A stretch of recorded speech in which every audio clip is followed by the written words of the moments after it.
안녕하세요. 매일 새로운 사연을 전하는 읽어주는 사연 라디오입니다. 구독과 좋아요, 많은 공유 부탁드립니다. 오늘의 사연 시작하겠습니다. 안녕하세요. 짧은 결혼 생활을 뒤로하고 헤어짐을 선택한 30대 여성입니다.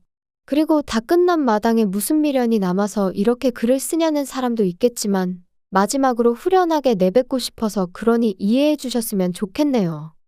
일단 저는 소위 사람들이 말하는 엘리트 코스를 밟아왔어요. 중학교 때부터 전교 1등을 놓친 적이 없었고 선생님들의 적극적인 지지와 권유에 힘입어 특목고에 진학했지요. 하지만 제가 고등학교 2학년이 되던 무렵 부모님이 하시던 사업이 점점 어려워졌고 결국 2학년 말에는 쫓겨나듯 살던 집을 떠나야만 했네요. 그리고 저는 그런 상황의 대학은 사치라고 생각했어요. 대학이 문제가 아니라 빨리 돈을 벌어야겠다 싶었죠. 하지만 특목고라는 분위기도 그렇고 제가 원래 공부하는 걸 좋아하다 보니 학업을 포기한다는 게 쉬운 일이 아니더라고요. 그런데 그때 저희 큰아버지께서 손을 내밀어 주셨어요. 큰아버지께서 일단은 대학 문턱은 넘고 그 후에 고민을 해도 하라며 제게 용기를 주셨거든요.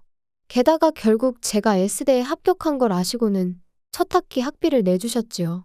지금 생각해보면 큰어머니한테도 감사한 마음이에요. 두 분도 저희 아버지한테 빌려주신 돈도 있으셨으니 솔직히 내키는 일이 아니셨을 텐데 말이죠.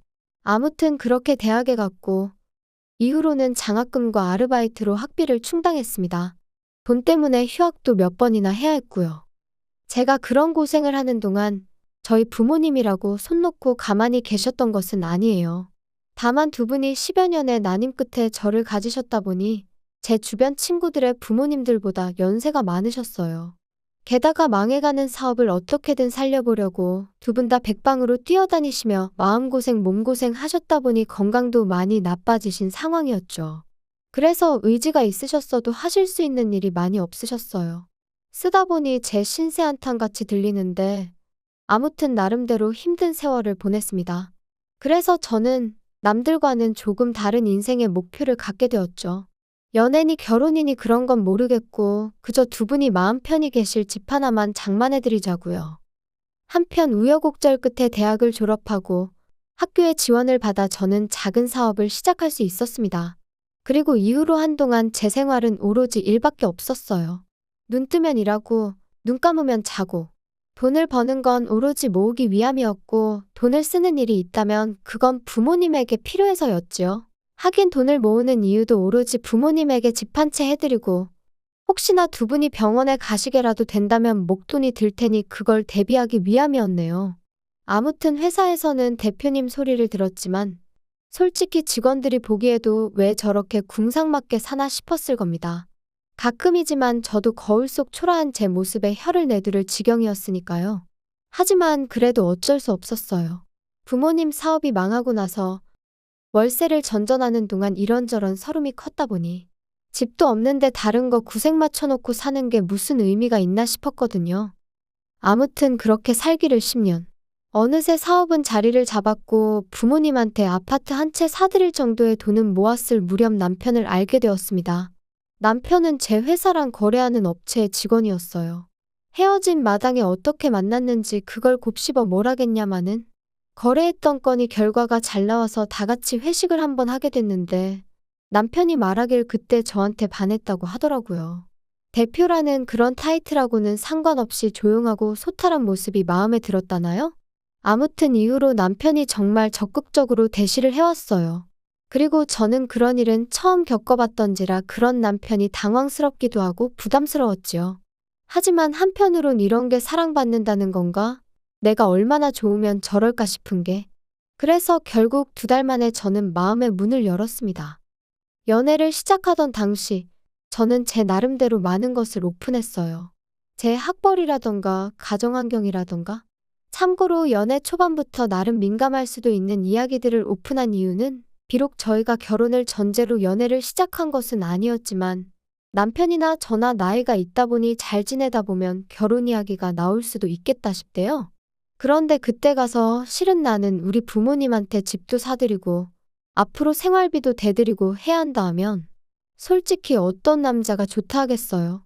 제가 비록 연애에는 쑥맥이었지만 그래도 세상 돌아가는 걸 아예 모르지는 않았거든요. 그래서 처음부터 미리 말한 거예요. 그런데 남편의 반응은 의외로 덤덤했습니다. 제가 버는 돈인데 그걸로 뭘 어떻게 하든 자기는 뭐라 할 자격도 권리도 없다면서 말이죠.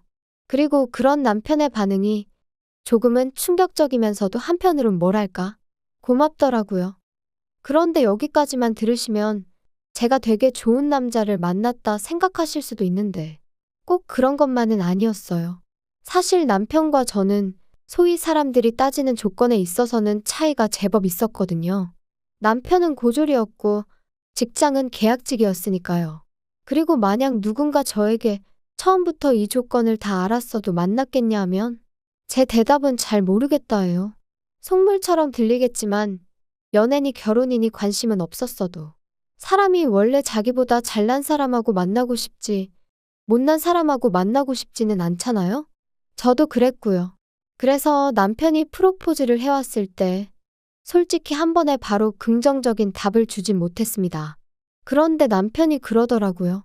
결혼하고 난 이후로도 지금처럼 친정에 생활비를 대드려도 좋고 집도 사드려도 좋고 제가 번 돈으로 뭘 어떻게 하든 자기는 간섭하지 않겠다고요. 그리고 나중에 혹시나 저희 부모님 건강이 더 나빠지시면 가까이 이사를 가도 좋다며.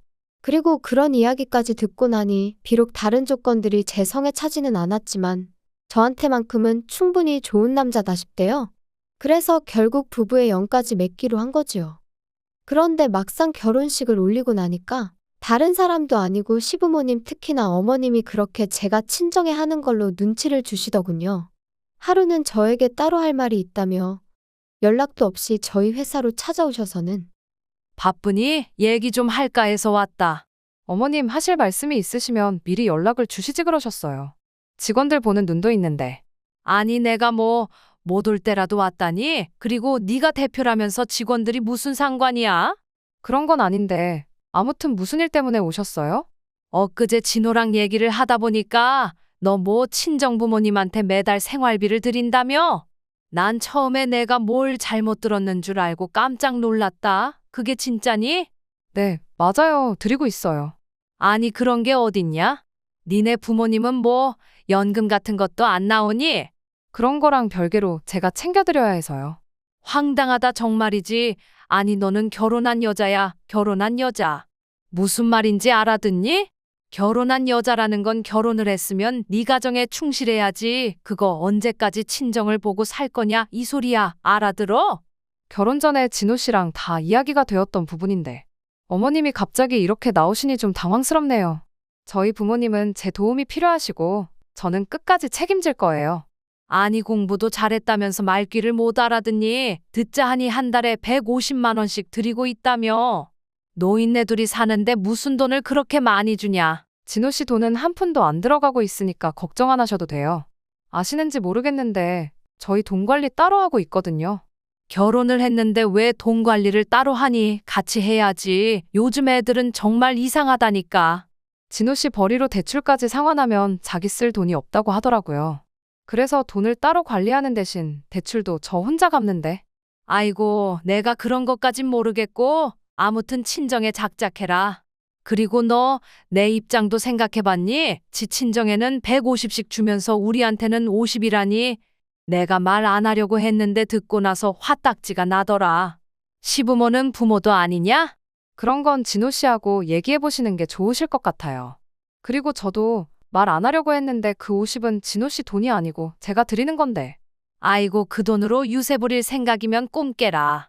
그리고 이후로도 어머님은 계속해서 한마디로 친정에 작작 퍼주라며 저를 나무라셨는데 도무지 납득할 수가 없었습니다. 왜 이제 와서 저희 결혼 생활에 자꾸 관심을 가지시는 건지 부담스러울 뿐이었죠. 솔직히 결혼할 때 제 친정 상황이 그렇다 보니 시부모님한테도 도움을 받을 생각이 없었어요. 괜히 나중에 말 나올까 걱정이었거든요. 그리고 다행이라고 해야 할지 시부모님도 처음부터 도와주실 생각이 없으셨더라고요. 두 분이 말씀하시길 너희는 너희 알아서 살라고 당신들은 당신들이 알아서 살겠다고. 뭐 서운하게 들으려면 얼마든지 서운한 말이지만 또 좋게 생각하면 적어도 저희한테 기대지는 않겠다는 말씀이셨으니 저는 좋은 쪽으로 받아들였습니다. 그런데 이제 와서 친정에 뭘 해주는지, 왜 당신들한테는 안 해주는지 그런 걸 따지시니 답답하고 황당할 수밖에 없었지요. 그런데 어머님의 돈 없는 간섭은 여기서 끝이 아니었습니다. 그날의 불편한 대화 이후로 저도 사람인지라 한동안 도통시댁에 뭘 하고 싶은 마음이 안 들더라고요. 그래서 남편이 시부모님 모시고 밥이라도 먹을까 하면 당신만 다녀오라 했고 제 나름대로 자리를 피했던 게 사실이에요. 그도 그럴 것이 만나면 또 친정부모님 이야기가 나올 것 같았고 거기다 대고 제가 왜 해명 아닌 해명을 해야 하는지 상황을 가정하는 것만으로도 너무 스트레스였어요. 그리고 그렇게 한 세 달 정도 지났을 무렵 저는 저대로 제 나름의 수건 사업이던 친정부모님의 아파트를 장만했습니다. 구축이었고 대출도 끼어 있었지만 어차피 제 명의로 된 제 재산이었기에 여러 가지로 걱정보단 기쁨이 컸어요. 그런데 남편은 말하기로는 자기는 그저 제가 너무 멋지고 자랑스러워서 그랬다곤 하지만 아무튼 남편이 이 이야기를 시부모님한테 한 거죠. 그리고 이 이야기를 듣고 시부모님 특히나 어머님께선 어떻게 이럴 수가 있냐면서 크게 노여워하셨던 모양입니다. 남편이 저를 보자마자 자기가 미안하게 됐다며 사과부터 할 정도였으니까요. 상황을 알게 된 저는 당황스럽기도 하고 한편으론 어머님의 그 노여움이 언제 폭탄처럼 터질지 알 수가 없었으니 말 그대로 안절부절이었어요. 또 이러다 저번처럼 회사로 찾아오시면 어쩌나 그 걱정도 되었고요. 그리고 아니나 다를까 어머님은 또다시 연락도 없이 막무가내로 저희 회사로 찾아오셨습니다. 하지만 다행히 창립기념일이라 저만 사무실에 나와 있었거든요. 그래서 시쳇말로 개망신은 피할 수 있었죠. 아무튼 그렇게 찾아오신 어머님께선 저더러 제정신이냐 하시며 소리를 지르기 시작하셨습니다. 내가 분명히 지난번에 알아듣게끔 잘 이야기를 했다고 생각했는데 너 어떻게 그럴 수가 있냐? 니네 부모한테 뭐 아파트를 사줘? 네, 맞아요. 사드렸어요. 그런데 저 솔직히 어머님이 왜 이렇게 화를 내시는 건지 모르겠어요. 이것도 다 결혼 전에 진호 씨랑 얘기가. 시끄러워. 걔가 뭘 안다고 자꾸 걔 핑계를 대니 너는. 설령 내 아들이 물러터져서 그러라고 했다 치자. 그래도 너 내가 분명히 말했지. 너는 결혼한 여자라고. 친정에 자꾸 퍼나르지 말라고 내가 말했어 안 했어? 그런데도 집을 사줬다는 건 한마디로 시애미 말을 개무시했다는 거지. 어머님 정말 왜 이렇게 화를 내시는 거예요? 제가 돈 벌어서 제 부모님한테 효도한 건데 그게 그렇게 문제인가요? 제가 그렇다고 진호 씨 돈을 가져다 쓴 것도 아닌데. 결혼했으면 네 거 내 거가 어딨어? 네 돈이 걔 돈이고 걔 돈이 네 돈이지. 그리고 그렇게 큰 돈을 쓸 때는 집안 어른인 우리하고 상의도 했어야지. 아니, 저희 부모님 집 사드리는 걸 왜 제가 어머님 아버님하고 상의를 해야 하나요? 그러면 너는 앞으로도 집안 대소사를 나랑 상의를 안 하겠다는 거니? 다 네 마음대로 하겠다는 거야? 그래? 어머님 그런 뜻이 아니잖아요. 너 네 부모 사줬다는 아파트 명의는 그럼 누구 명의로 했냐? 제 명의로 했죠. 제가 샀으니까. 그럼 뭐야? 내 아들하고 사는 집도 네 명에, 네 부모 사준 집도 네 명의? 죄다 네 거야? 우리 아들 거는 하나도 없고? 아니, 진호 씨가 대출을 못 갚는다는데 가치도 못 갚겠다는데 진호 씨 명의로 어떻게 해줘요? 너 정말 웃기는 애구나. 너 그럴 거면 내 아들하고 결혼은 왜 했니? 그렇게 너 혼자 다 독식할 거면 결혼은 왜 했어? 도대체 무슨 말씀을 하시는 건지 모르겠어요. 제 돈으로 제가 산 집을 제 명의로 했다는데 어머님은 그게 지금 이해가 안 되시는 거예요? 나는 네가 너무 이기적이라고 생각해. 지하고 지 부모밖에 모르고 아주 못됐어. 막말로 지 부모 집 하나 사줄 능력이면 시부모한테는 자동차라도 한 대 뽑아주는 게 맞지. 그게 경우고 도리고 이치 아니겠냐. 근데 어떻게 아주 능구렁이 마냥 지 부모만 챙기고. 못됐다 정말이지. 어머님의 억지에 저는 정말 이골이 났고 마음은 있는 대로 상해서 집에 돌아왔어요. 그리고 그때까지만 하더라도 제 마음은 그저 남편에게 하소연 좀 하고 위로나 받아야겠단 거였죠. 그런데 집에 들어오니 남편도 표정이 영 좋지가 않더라고요. 평소라면 밖에서 안 좋은 일이 있어도 집에서는 티를 내지 않는 사람인데 말이에요. 그래서 제가 무슨 일이라도 있었어? 표정이 너무 안 좋네. 그냥 뭐 그나저나 오늘 어머니하고 만났다며 아파트 얘기로 곤란했겠네. 곤란하다기보다 그냥 좀 불편하더라. 어머님이 내가 친정에 이렇게 저렇게 하는 게 엄청 싫으신가 봐. 그거 좋아할 시어머니가 어디 있겠어. 어쩔 수 없지. 그리고 솔직히 서운할 만하시지. 양가 다 잘해드리면 모르겠는데 워낙 장인 장모님만 덕을 보고 계시잖아. 그게 무슨 뜻이야? 내가 친정에만 잘한다는 거야? 그렇게 얘기하면 내가 섭섭하지. 자꾸 내가 친정 부모님한테 해드리는 거랑 비교를 하지 말고 객관적인 것만 봐봐. 내가 매달 시부모님한테 50만 원씩 드리고 있지. 게다가 우리 지금 살고 있는 이 집, 4명이란 이유로 대출 나 혼자 다 갚고 있잖아. 따지고 보면 그럼 자기는 돈 10,000원 안 쓰고 여기 살고 있는 건데 그러면 당신 표현대로 시부모님도 당신도 내 덕을 보고 있는 거겠네? 사이즈가 다르다는 거지, 사이즈가. 공평하지가 않으니까 어머니가 서운하시다는 거잖아. 아니, 어떻게 다 똑같이 할 수가 있겠어. 따지고 보면 우리 부모님이야 나를 낳아주시고 키워주신 분들이니 내가 잘해드리는 게 당연한 거지만 어머님 아버님은 당신을 낳고 키워주셨으니 당신이 잘해야지. 나한테 서운하실 일이 아니지. 넌 무슨 말을 또 그렇게 하냐? 정 떨어지게. 아무튼 우리 어머니가 너무 서운해하시니까 이참에 차 한 대 뽑아드려. 너도 알지? 우리 부모님 차 10년도 더 된 거. 저기요, 그건 저도 마찬가지거든요. 그리고 차를 뽑아드리고 싶으면 자기가 뽑아드리던가. 왜 나한테 그래? 왜 이렇게 말이 안 통하냐? 너가 장인 장모님만 챙겨서 우리 부모님이 화가 나신 거니까 너가 우리 부모님한테도 신경 쓰는 태도를 보여야 된다니까. 내가 문제가 아니고 네가 문제라고. 웃기고 있네. 내가 우리 부모님을 챙기는 거고 당신이 당신 부모님을 챙기는 거야. 어머님이 서운해하시는 건 욕심이 과하신 거고. 너무 충격이었어요. 남편이 그렇게 생각을 하고 있을 거라곤 상상도 못했고, 게다가 차를 뽑아드리자는 그 황당한 말은 뭔지 어이가 없었다고 해야 할까요? 그래도 그땐 오죽 답답하면 그런 헛소리를 다 했을까 생각하며 어떻게든 남편을 이해해 보려고 했어요. 그런데 서로 정말 필요한 말만 하고 지낸 지 일주일이나 지났을까 남편이 시부모님을 뵈러 가자, 아주 단판을 지으러 가자 그러더라고요. 그래서 저는 속으로 남편이 드디어 정신을 차렸구나. 제대로 내 입장을 대변해 주려나 보다 싶었습니다. 하지만 시댁에 도착하기가 무섭게 그 어느 때보다 밝은 표정으로 서로를 반기는 세 사람의 얼굴을 보니까 직감적으로 남편이 저를 위해 온 게 아니다 싶대요. 그래, 둘이서 얘기는 잘했다며?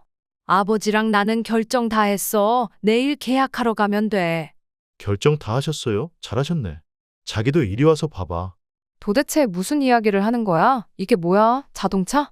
내가 저번에 바꿔드리자 했잖아. 나는 안 된다고 했고. 여기까지 와서 또 이럴 거야? 진짜 고집 좀 그만 부려.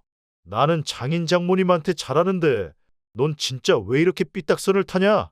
당신이 우리 엄마 아빠한테 잘했다고? 뭘 그렇게 했는데? 이따금씩 가면 거실에 앉아서 TV 보고 주는 음식이나 먹다 오는 게 전부면서 뭘 그렇게 잘했어? 그렇다고 뭐 단돈 10만 원이라도 들여보기랬어. 뭐랬어? 돈이 전부가 아니잖아. 다른 것도 안 했고 돈도 안 했다는 게 문제지. 그리고 어머님, 저 차 안 사드려요. 저는 그럴 능력도 없고요. 그럴 생각도 없어요. 진호 씨가 뭘 단단히 착각을 했나 봐요. 그럼 여긴 뭐 하러 왔냐? 사람 염장 지르러 온 거야 뭐야? 그리고 너 그렇게 네 친정만 싸고 돌 거면 뭐 하러 내 아들하고 사냐? 그냥 가서 네 부모나 끌어안고 살지? 너 진짜 나 같은 남자가 흔한 줄 알아? 내가 너 장인 장모님한테 생활비를 못 드리게 했어 어쨌어? 근데 그런 건 다 네 하고 싶은 대로 하고 장인 장모님한테 하는 만큼 우리 부모님한테도 해드리자니까 그건 싫다는 거 너무 이기적인 거 아니야? 뭐든지 정도가 있는 거지. 그리고 당신 말대로면 내가 내 친정을 내 돈으로 도와준다는데 그러려면 시댁에도 내 돈을 써야 된다는 거잖아. 내가 왜 그래야 되는데? 너 저번에 내가 말한 거 못 알아들어 처먹었냐? 너는 결혼한 여자라고? 네 재산이 우리 아들 재산이라고. 그러니까 우리 아들 허락이 필요하지. 내 허락도 필요하고. 제정신이세요? 그럴 거면 제가 차라리 어머님 아들하고 안 살면 되겠네요. 안 살면 허락이고 나발이고 필요 없잖아요? 안 산다는 게 무슨 소리야? 그럼 뭐 이혼이라도 한다고? 이혼은 무슨 이혼이에요. 애시당초 남남인데. 그건 또 무슨 소리야? 니들이 왜 남남이야? 당신이 말해봐. 왜 우리가 남남인지. 아니, 그게 지금 이 여자 앞으로 대출이 얼마나 많은지 아세요? 근데 혼인신고라도 했다가 얘가 대출을 못 갚는다고 하면 그거 다 나한테 넘어올까 봐. 야, 이 멍청아. 그러면 제 앞으로 된 아파트 팔아서 갚으면 되는 거지. 그게 무서워서 혼인신고를 여태껏 안 했다는 게 말이 되냐? 남은 대화는 두 분이서 알아서 하시고요. 상관없는 남인 저는 이만 가볼게요. 그리고 당신 짐은 내가 현관밖에 꺼내놓을 테니 알아서 챙겨가. 그리고 이후의 일은 아주 어이가 없었습니다. 제가 집에 들어오고 얼마 안 돼서 남편이 들어오려고 했는데 이미 제가 현관 비밀번호를 바꿔버려서 들어오질 못했거든요. 그러니까 문 앞에서 자기가 잘못했다면서 얼굴 보고 얘기 좀 하자 어쩌자. 하지만 그러던지 말던지 저도 안 열어주고 버텼죠. 막말로 시끄럽게 굴어서 앞집에서 신고라도 하면 그럼 경찰이 와줄 테니 오히려 땡큐겠다는 생각이 들기도 했으니까요. 그런데 그럴 깜냥도 없던 남자였어요. 몇 번 두드리고 사정하다 안 되니까 너무한다면서 문자 하나 남겨놓고 자리를 떠났거든요. 그리고 그런 모습을 보니 그나마 좀 남아있던 오만정이 싹 사라지는 기분이 돼요. 아무튼 그래도 한두 달 가까이 남편은 전화와 문자로 저에게 용서를 구하긴 했지만 결론은 헤어졌습니다. 애시당초 저랑 제 부모님을 있는 그대로 인정하고 받아준다는 점에서 남편과의 결혼을 결심했던 건데 그 전제가 틀어진 이상 남편과 살 이유가 없었으니까요. 그리고 지금은 뭐 하나 아쉬운 거 없이 잘 지내고 있어요. 남편과의 일과는 별개로 제 사업은 여전히 잘 되어가고 있고 꺼릴 것 없이 친정부모님을 챙겨드릴 수 있어서 좋네요. 뭐 누군가는 저더러 그래도 언제까지 부모 뒤치다꺼리만 할 거냐. 네 인생을 살아야지 하는데 누가 그렇게 산다고 하던가요?